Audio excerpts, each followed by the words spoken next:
যে ঠিক 1 মাস পরে, 1 মাসের একটু আগেই 2 তারিখের দিন, এর পরের মাসে মে মাসের ভোট গোনা হবে। আর আমি আপনাদের বলতে পারি যে ওই তারিখে ঠিক 1 মাস পরে সেদিন সংযুক্ত মোর্চার সরকার গড়ার যে গরিষ্ঠতা দরকার তা পশ্চিমবাংলার মানুষ তা রায় দিয়ে প্রমাণ করে দেবেন। মুখ্যমন্ত্রী তিনি আমাদের রাজ্য চালাচ্ছেন, তো তাকে দিয়ে শুরু করতে হয়। দেশটা আছে এরপরে। আমি ওকে পাঠান, কি বলে, ফুল পাঠান, খাবার পাঠান, মিষ্টি বাংলার যত রকম আছে সেসব পাঠান। ও ডায়াবেটিস আছে কিনা জানি না, তারপরে খেতে পারেন কিনা তাও বলতে পারবো না। আর তার সঙ্গে কুর্তা পাঠান, এসব তো উনি বলেছেন, আমি বলছি না। তো অবশ্য মুখ্যমন্ত্রী বলেননি যে পাঠাই বলে, সেটা বলেননি, কিন্তু না ও তো বলেননি। আমি খালি বুঝতে পারি না যে হয়তো মাপ কি করে জানলেন আপনি, কুর্তার মাপ যেটা পাঠান সেটা ভালো করে আমি বুঝতে পারি না, কিন্তু পাঠান। ওই মোদি দিদির সম্পর্ক আমরা জানি, অনেকদিন আগের থেকেই জানি। কিন্তু আমি বলছি যিনি সরকার চালাচ্ছেন এর হাল দেখছেন আপনারা। এই বেশি দিন না, এই যে নন্দীগ্রামে ভোট হলো, দ্বিতীয় দফার ভোট, আপনি কি দেখলেন? রাজ্যের মুখ্যমন্ত্রী বসে আছেন, হুইল চেয়ারে বসে আছেন। যাকে হুইল চেয়ারে বসাটা আমার সে নিয়ে কিছু আমি ভাববেন না যে কটাক্ষ করছি।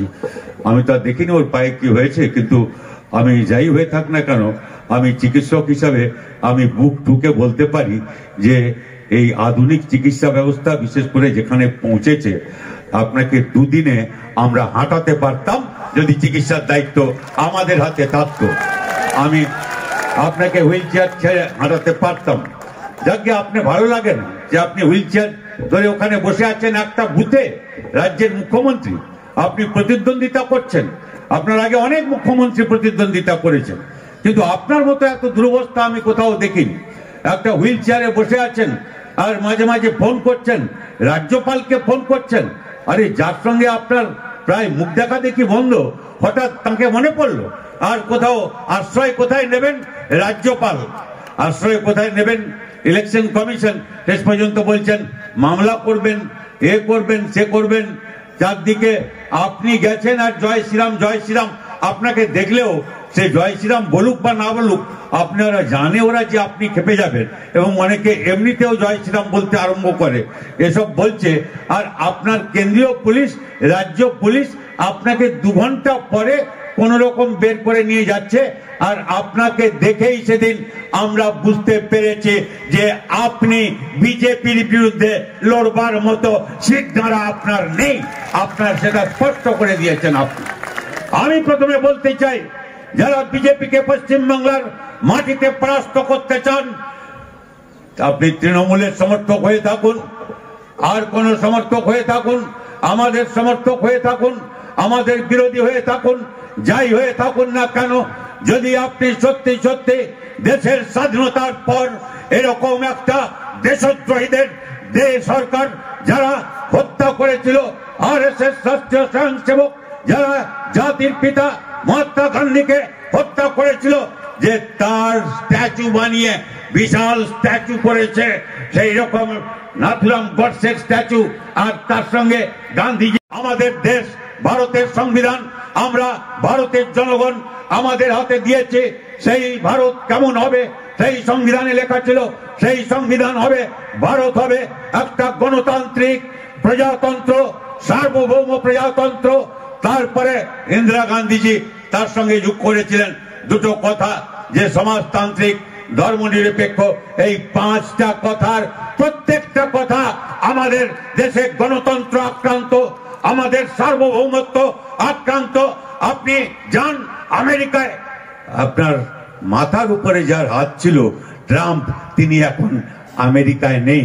আপনি তো অনেক নমস্তে ট্রাম্প করেছেন, আর ওখানে প্রচার করতে গেছিলেন।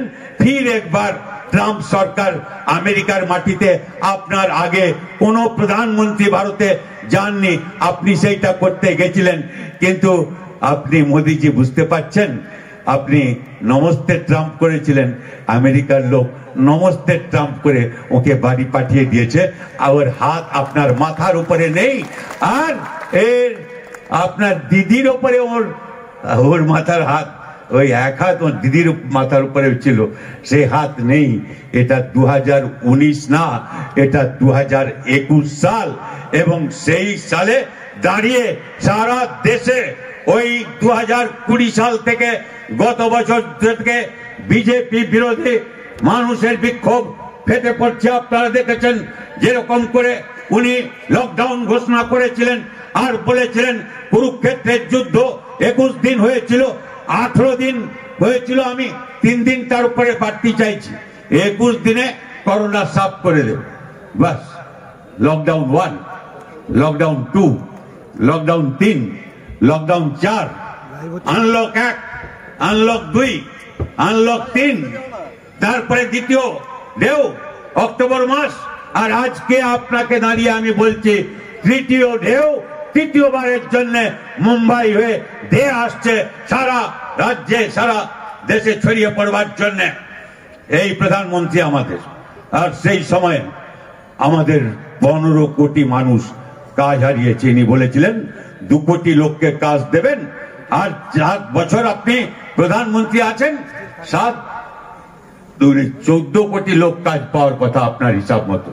আপনি 14 কোটি লোককে কাজ দেওয়ার 14 জনকে ছেড়ে দিন, আপনি 15 কোটি লোককে বেকার বানিয়ে দিয়েছেন। আরো 5 কোটি যোগ হবে, যা হিসাব নিকাশ আমরা দেখছি। সে মার্চ মাসের শেষ হয়ে গেছে, কিন্তু মার্চ মাসের শেষের হিসাব বেরোতে আরো কিছুদিন লাগবে। যারা এসব সমীক্ষা করেন আরো 5 কোটি নাকি তার সঙ্গে যোগ হবে, 15, 5, 20 কোটি হবে। আর যদি যোগ নাও হয়, এই দ্বিতীয় ঢেউ যদি আবার আসে, আমেরিকা ইউরোপে আবার লকডাউন হচ্ছে, ভারতে যদি আবার লকডাউন হয়, এই সরকার ওখানে আর এর দিদির সরকার এখানে, আমরা 1 বছর ধরে জীবন যন্ত্রণাকে এই লকডাউনের উপলব্ধি করেছি। পরিযায়ী শ্রমিকরা তারাও বুঝেছেন, যদি কেউ মানুষের পাশে ছিল, আমরা তো ছিলাম। ওই একখানা লিফলেট নিয়ে করোনা কি সেইটা বলবার জন্য, একটু স্যানিটাইজার নিয়ে সেটা কি করতে হয় সেটার জন্য, কখনো সাবান 1 টুকরো, কোথাও মাস্ক, কখনো খাওয়ার, কখনো সবজি বাজার। যখন ব্লাড ব্যাংকে রক্ত নেই, ব্লাড ব্যাংকে যখন রক্ত নেই, তখন সেখানেও হাজারে হাজারে কাতারে কাতারে 7,000 বোতল রক্ত দিয়েছে। গ্রেপ্তার করেছেন আপনি, ব্লাড ব্যাংক গেছে রক্ত নিতে, আপনি তার উপরে আক্রমণ করেছে তৃণমূল কংগ্রেস। আর তাদের পুলিশ গ্রেপ্তার করেছিল কলকাতায়, যখন সরকারি ব্লাড ব্যাংকে রক্ত পাচ্ছে না, রক্ত দিতে যাচ্ছে। অর্থাৎ যখন সরকার, যখন দরকারে ছিল তখন সরকার ছিল না, দরকারে নেই, সরকারে আছে, সরকারে আছে, দরকারে নেই। আর যারা সরকারে নেই তারা দরকারে আছে, ওখানে আছে, ওইখানটায় আছে, সমস্ত কাজে যা পারে যেটুকু সরকারে না থেকেও তারা করে। তাদের সরকারে চাই, যারা দরকারে আছে তাদের সরকারে চাই, আর যারা সরকারে ছিল দরকারে নেই তাদের চাই না। এটা হচ্ছে সোজা কথা। আমি আপনাদের বলতে পারি, এই বিজেপি বিরুদ্ধে যারা লড়তে চান, যে কোনো মানুষ, অনেকে বলছেন বিজেপির বিরুদ্ধে লড়তে হলে তৃণমূলকে সমর্থন করতে হবে, তা না হলে বিজেপি এসে যাবে। আরে বাস, আপনি তো তৃণমূলের চাইতেও বড় তৃণমূল, বুঝতে পারছি যারা বলছেন এসব কথা। আরে তৃণমূল লড়তে পারছে না, ও ছেড়ে দিয়েছে। আর বিজেপি যারা প্রার্থী হয়েছে এইবারে যারা প্রার্থী হয়েছে, অর্ধেকের বেশি হচ্ছে তৃণমূল। এটা আপনারা জানেন না? জানেন না? ঠিক না বেঠিক? অর্ধেকের বেশি এরা তৃণমূল থেকে এসছে। কারা এরা? মার্কা মারা, নারদা, বড় বড় আসামিরা সব আছে। আরে নারদা পয়সা নিচ্ছিল যেখানে, আর পয়সা নিয়ে এখানে ঢোকাবে, ওখানে ঢোকাবে। কোথায়? সেই মুখগুলোকে দেখুন, এই সবগুলো চোর চোর চোর, ওইগুলো সব বিজেপির হয়ে দাঁড়িয়েছে। আর যারা ওই কি বলে সারদা, চিটফান্ড, লুটপাট, গুন্ডামি, পঞ্চায়েত দখল, বিরোধী শূন্য পঞ্চায়েত, এই সব আক্রমণে যারা নেতৃত্ব দিয়েছিল, মুখ্যমন্ত্রীর প্রধান সেনাপতি সব ডান দিকে বাম দিকে যারা, তারা আজকে বিজেপির হয়ে আপনারা দেখছেন জয় শ্রীরাম বলতে আরম্ভ করছেন। আর তাদের আপনি মোকাবিলা করবেন তৃণমূলকে দিয়ে। আমি বলছি না, মুখ্যমন্ত্রী বলেছেন। যে যারা ছেড়ে গেছে তারা তো গদ্দার, বাপ ছেলে গদ্দার। বাপ ছেলে বলছে উনি গদ্দার, কে গদ্দার আমি জানি না, কিন্তু ওরাই বলছে ওরা দুজনেই গদ্দার। আমি বলছি না, আমি কিছু বলছি না, দুজনেই বলছে যে ওরা দুজনেই গদ্দার। এই কিন্তু আমি বলছি যে এরা এই যারা তৃণমূল থেকে গিয়ে বিজেপি হলো, তারা তৃণমূলের বিরুদ্ধে লড়বে, নীতির লড়াই, রাজনীতির লড়াই লড়বে এরা। আমি তাই বলি, যে কেউ আছেন বিজেপির বিরুদ্ধে লড়তে চান, আসুন। এই লড়াইটা আর ত্রিপাক্ষিক লড়াই নেই। অনেকে লিখবার চেষ্টা করছিল, বলবার চেষ্টা করছিল, ব্রিগেডের পরে দুপক্ষ থেকে তৃতীয় পক্ষ একটা মেনে নিয়ে যে খালি তৃণমূল বিজেপির সঙ্গে হচ্ছে না, এখানে কংগ্রেস, বাম আর কি বলে সংযুক্ত মোর্চা এই যে তৈরি হয়েছে ইন্ডিয়ান সেকুলার ফ্রন্ট নিয়ে, এরা ওই ব্রিগেডের মাটির থেকে প্রথম দেখলো এই 3 সত্তা একসঙ্গে, তারা প্রথম এই ইতিহাসে প্রথম একসঙ্গে ব্রিগেডের এক জায়গা থেকে সংযুক্ত মোর্চা গঠনের আহ্বান থেকে আরম্ভ করে তারপরে একসঙ্গে মিলে আমরা যে আবেদনপত্র আপনাদের কাছে দিয়েছি, আল্লাহভাবে ইশতেহার আছে, আর ওই যে আবেদন মানুষের কাছে দিয়েছি, আপনারা আসুন, আমাদের সঙ্গে আসুন। যদি বিজেপিকে হারাতে চান সত্যি সত্যি পশ্চিমবাংলার মাটি থেকে, যদি আপনি বিজেপিকে, তার তৃণমূল পারবে না, এটা পরিষ্কার, পারলেও করতো না, এটা পরিষ্কার করবে না। তার কারণ পয়সা যারা খেয়েছে, চুরি জচ্চরিতে আছে, সিবিআই ইডি যার পিছনে লাগতে পারে, সে কি করে গলা খুলে কথা বলবে? ভাইপো এখনো গ্রেপ্তার হয়নি, তৃণমূলের কয়জন গেছে, আর আবারও মুখ্যমন্ত্রী বলছেন যারা ক্যান্ডিডেট হয়েছে তার মধ্যেও ভোটের পরে নাকি কয়েকজন আবার চলে যেতে পারে বলছেন, উনি বলছেন, আমি বলছি না। আপনারা সবাই কাগজে দেখেছেন, কি মুখ্যমন্ত্রী বলছেন না বলছেন না এসব কথা? বলছেন। কি বলছেন? বলছেন যে এরা ভোটের পরে আবার গদ্দারি করতে পারে, ওর 5 কোটি 6 কোটি টাকা দিয়ে তৃণমূলের কে কিনে নেবে, তাহলে তৃণমূলকে ভোট দেবেন কেন? যারা তৃণমূলের কে দিয়ে বিজেপিকে দিয়ে লড়বার চেষ্টা করছেন, বিজেপির বিরুদ্ধে তৃণমূলকে সমর্থন করতে বলছেন, তারা লড়বেন কেন তৃণমূলের পক্ষে? আসুন আমাদের সঙ্গে, আমরা একমাত্র শক্তি যার সঙ্গে একেবারে সরাসরি প্রতিদ্বন্দ্বিতা হবে। বিজেপি আর এই তৃণমূল, যাকে বিজেমূল বলা হচ্ছে, এই দুই, ওরা এক পক্ষ আর বাকি সবাই আমরা এক পক্ষ। আসুন একসাথে দাঁড়াই। আমি আপনাদের বলছি এসব কথা, তৃণমূলের সাধারণ সমর্থক যারা আছেন, গ্রামে আছেন, শহরে আছেন, আপনার পাড়ায় আছেন, আপনার পাশের বাড়িতে আছেন, তারা চিটফান্ড টাকা তারা পাননি, হয়তো তারও চিটফান্ড লুট হয়েছে। তিনি যে কাটমানি খেয়েছেন সেরকম না, কিন্তু তৃণমূলকে ভোট দিয়েছেন। তিনি যে আপনাকে আক্রমণ করেছিলেন তেমন না, হয়তো কিন্তু তৃণমূলকে ভোট দিয়েছেন। তিনি যে আপনাকে বাড়িতে জয় শ্রীরাম বলেছিলেন তেমন না, কিন্তু হয়তো বিজেপিকে ভোট বলেছে বা জয় শ্রীরাম বলেছেন। কেউ বাঁচবার জন্য ভেবেছিল, তৃণমূলের হাত থেকে বাঁচবার জন্য আমি যাই, বিজেপি পারবে মনে হচ্ছে, 56 ইঞ্চি ছাতি দেখাচ্ছে, এসব দেখাচ্ছে, পারবে মনে হচ্ছে, তাই ভেবে গেছিল, ভালোবেসে গেছিল তৃণমূল, এরকম না, বিজেপিতে গেছিল, বিজেপিতে তৃণমূলকে ও হটাতে পারবে, হয়তো ঠিক মোকাবিলা করবে, দিদির বিচার হবে, ভাইপোর বিচার হবে, আর ওই যে সব যেগুলো যাদের তাড়াবার কথা বলেছিলেন, জেলে যাওয়ার কথা ছিল, তারা বিজেপির গোয়ালে ঢুকে গেল সব, আপনারা দেখলেন। বলে সেই যে লোক, সাধারণ লোক, তারা না বুঝে গেছিলেন। সংখ্যালঘুরা তো বিজেপিতে যেতে পারেন, সংখ্যালঘুরা কখনো কখনো, আছি তো অনেক বছর ধরে, বয়স যাদের আমাদের হয়েছে, আমার চেয়ে যার বেশি বয়স হয়েছে, এরকম নিরাপত্তাহীনতা কখনো দেখিনি। যাবেন কোথায়? তৃণমূল ছাড়া কোথায় যেতেন? আমি 2 বছর আগেকার কথা বলছি, ওই সময় যে 2019 সালে গেলেন, কি করবেন? সেই সব মানুষের কাছে আমাদের পৌঁছতে হবে এবং তাদের বিশ্বাস অর্জন করতে হবে, ভালোবাসা পেতে হবে। ওকে টিটকিরি করবেন না, ওর সঙ্গে কেন তুমি গেছিলে, এখন দেখো তাকত কেমন আছে, এইসব করতে যাবেন না। মানুষ ঔদ্ধত্য পছন্দ করেন না। আমরা মানুষ আছেন বলে আমি যা বলেছিলাম, আমরা আছি, আর সেই মানুষকে সম্মান দিয়ে কথা বলতে হবে।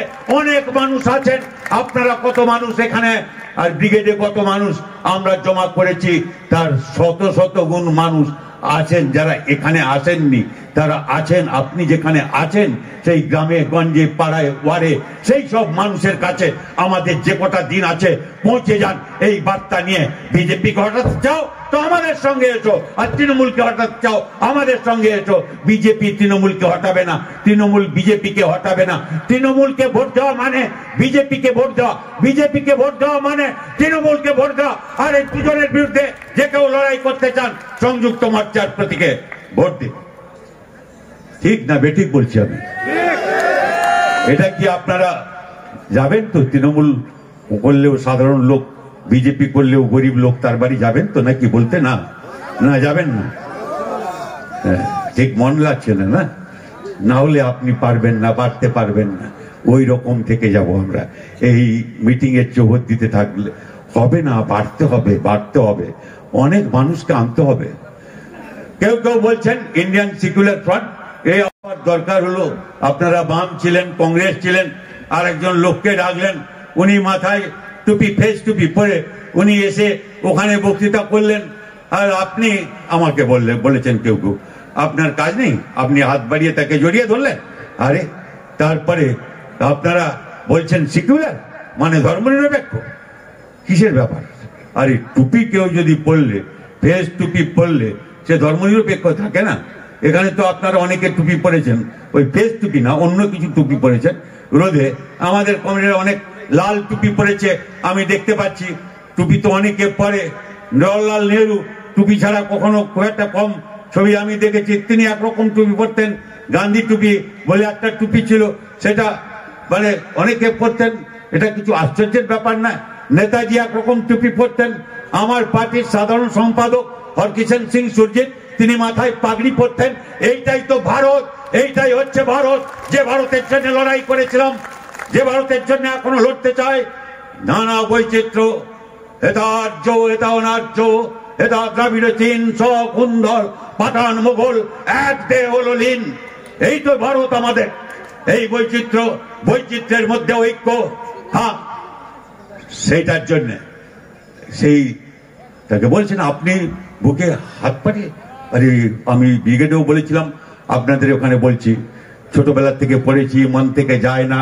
রবীন্দ্রনাথ লিখেছেন, আর সেটা পুরস্কার পেয়েছিল নোবেল প্রাইজ, গীতাঞ্জলি, তার কবিতা, হেমর দুর্ভাগা দেশ, যাদের করেছে অপমান, অপমানে হতে হবে। তার পরের লাইনটা, পরেরটা, মানুষের অধিকারে বঞ্চিত করেছ যারে, সম্মুখে দাঁড়ায় রেখে তবু করে দাও না স্থান, অপমানে হতে হবে আজ তার সবার সমান। অর্থাৎ এমন একটা সময় আমরা যাচ্ছি যখন আমার দেশের প্রায় ৯৯% মানুষ সর্বশান্ত হয়ে গেছেন। আপনারা শেষ হিসাব জানেন কি জানেন না, জীবনের অভিজ্ঞতায় মিলিয়ে নিন। গরিবী সীমারেখার নিচে ভারতে যে মানুষ ছিল, তার উপরে মধ্যবিত্ত, সেই মধ্যবিত্তদের 1/3 তারা ধস নেমেছে, তারা গরিবের সঙ্গে মিশে গেছে। আজকে যদি আপনি বলেন ৯৯% মানুষ, কয়েকটা হাতে গোনা যায়, আম্বানি, আদানি, আর ওই 4টা, ওইটা আপনারা শুনলেন, যারা বিরাট পরিমাণ সম্পদ এই সময়কালে কেন্দ্রীভূত হয়েছে। আর এখানে হরিশ চ্যাটার্জি স্ট্রিটে কলকাতায় যে বাড়িগুলো কয়েকটা প্লট ছিল না, একটা পরিবারের হয়ে গেছে, চ্যাটার্জি পরিবারের। আর দুম দুম করে 2তলা থেকে 3তলা থেকে 4তলা থেকে 5তলা, আর ভাই ভাই পোরা প্রত্যেক দিন মারামারি করছে। আমি জানি না ওরার মধ্যে কবে কে কখন বিজেপিতে চলে যাবে, আর শেষমেশ পিসি বা কবে যাবেন তাও বলতে পারছি না। এইটা যখন অবস্থা, ভাবুন যে গরিব মধ্যবিত্ত। আচ্ছা, আপনার তো আয় বাড়েনি, আপনি কেন বিজেপি করবেন? আপনার যদি আয় বাড়তো, আম্বানি, আদানিকে, হরিশ চ্যাটার্জি যদি বাড়ির চাকরি গিয়ে থাকে, আপনার বাড়িতে যদি বেকার থাকে, আপনার বাড়ির ছেলে পুলে সে শিক্ষার ন্যূনতম সুযোগ, 1 বছর ধরে পরীক্ষা হয়নি, পড়াশোনা নেই, কি অ্যাপস আর কি সব দিয়েছে, সেই সব নেট নেই, সেটা খুলতে পারি না, বাড়িতে কেউ দেখাতে মতো লোক নেই।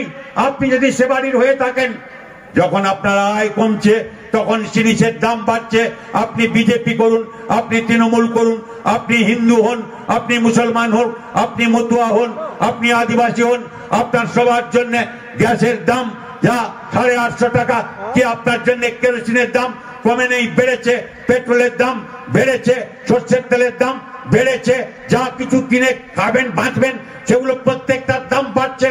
আর তার বিরুদ্ধে লড়াই যদি কেউ করছে তো আমরা করছি। আর ওরা ওরা ওরা মুখে করে কিন্তু, আর বলে, বড় বড় কথা বলে।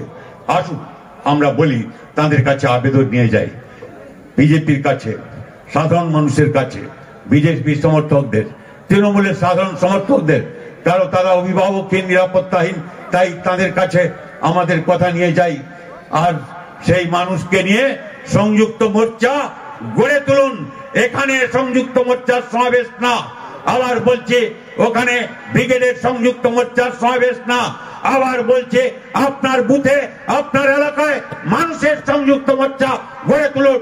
যত রকম সংযুক্ত মোর্চার ঝান্ডা আছে সব ঝান্ডাগুলো মাথা তুলে মাথা তুলে যদি আপনার বুথে দাঁড়াতে পারে তাহলে আপনি বুঝবেন এখানে সংযুক্ত মোর্চা তৈরি হয়েছে।